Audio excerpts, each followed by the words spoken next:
Assalamualaikum warahmatullahi wabarakatuh. Kembali lagi dengan saya Rahmayanti, mahasiswi Yayan Batu Sangkar. Dan pada kesempatan kali ini saya akan share kepada teman-teman tentang materi konsep anak berkebutuhan khusus. Konsep anak berkebutuhan khusus. 1. Pengertian anak berkebutuhan khusus. Dalam buku Pembelajaran Anak Tunagrahita karangan Profesor Dr. Bandi Delvi menyatakan bahwa anak berkebutuhan khusus atau ABK merupakan istilah lain untuk menggantikan kata anak luar biasa atau ALB yang menandakan adanya kelainan khusus. ABK mempunyai karakteristik yang berbeda antara satu dan lainnya. Menurut Mulyono, dalam situs http edukasi Kompasiana.com menyatakan bahwa anak berkebutuhan khusus atau ABK merupakan anak-anak yang tergolong cacat atau yang menyandang ketunaan. Dalam perkembangannya, saat ini konsep ketunaan berubah menjadi berkelainan atau luar biasa.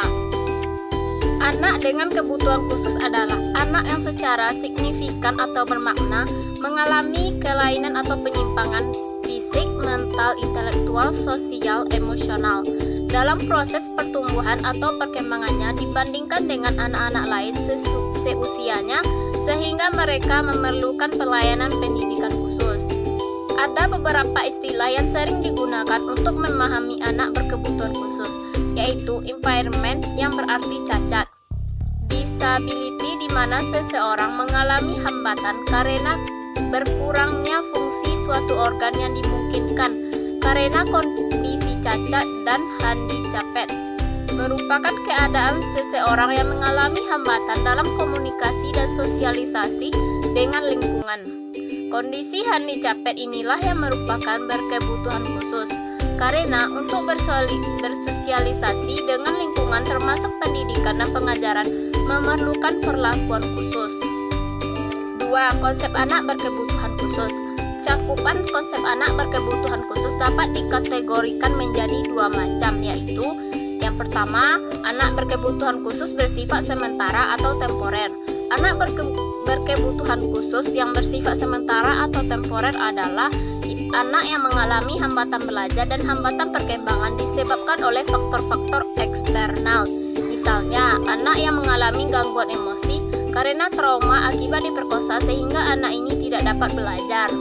Pengalaman traumatis seperti itu bersifat sementara, tetapi apabila anak ini tidak memperoleh intervensi yang tepat, boleh jadi akan menjadi permanen. Anak seperti ini memerlukan layanan pendidikan kebutuhan khusus, yaitu pendidikan yang disesuaikan dengan hambatan yang dialaminya. Tetapi anak ini tidak perlu dilayani di sekolah khusus. Di sekolah biasa banyak sekali anak-anak yang mempunyai kebutuhan khusus yang bersifat temporer, dan oleh karena itu mereka memerlukan pendidikan yang disesuaikan yang disebut pendidikan kebutuhan khusus. Contoh lain, anak baru masuk kelas 1 sekolah dasar yang mengalami kehidupan dua bahasa. Di rumah anak berkomunikasi dalam bahasa ibunya, contoh bahasa Sunda, Jawa, Bali atau Madura dan sebagainya. Akan tetapi ketika belajar di sekolah, terutama ketika belajar membaca permulaan menggunakan bahasa Indonesia, kondisi seperti ini dapat menyebabkan munculnya kesulitan dalam belajar membaca permulaan dan bahasa Indonesia. Anak seperti ini pun dapat dikategorikan sebagai anak berkebutuhan khusus sementara atau temporer, dan oleh karena itu ia memerlukan layanan pendidikan yang disesuaikan atau pendidikan kebutuhan khusus. Apabila hambatan belajar membaca seperti itu tidak mendapatkan intervensi yang tepat, boleh jadi anak ini akan menjadi anak berkebutuhan khusus permanen. Yang kedua yaitu anak berkebutuhan khusus yang bersifat menetap atau permanen.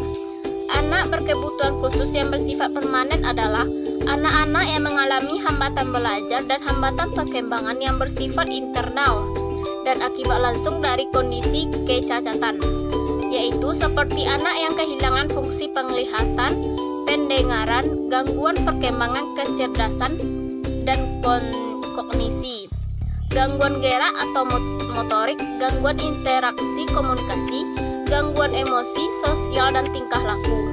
Dengan kata lain, anak berkebutuhan khusus yang bersifat permanen sama artinya dengan anak penyandang kecacatan.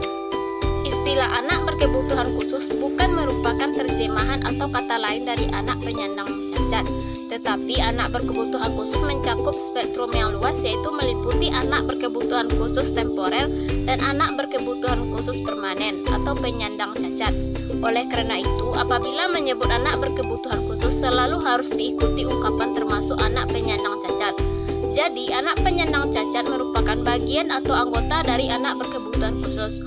Oleh karena itu, konsekuensi logisnya adalah lingkup garapan pendidikan kebutuhan khusus menjadi sangat luas, berbeda dengan lingkungan garapan pendidikan luar biasa yang hanya menyangkut anak penyandang cacat.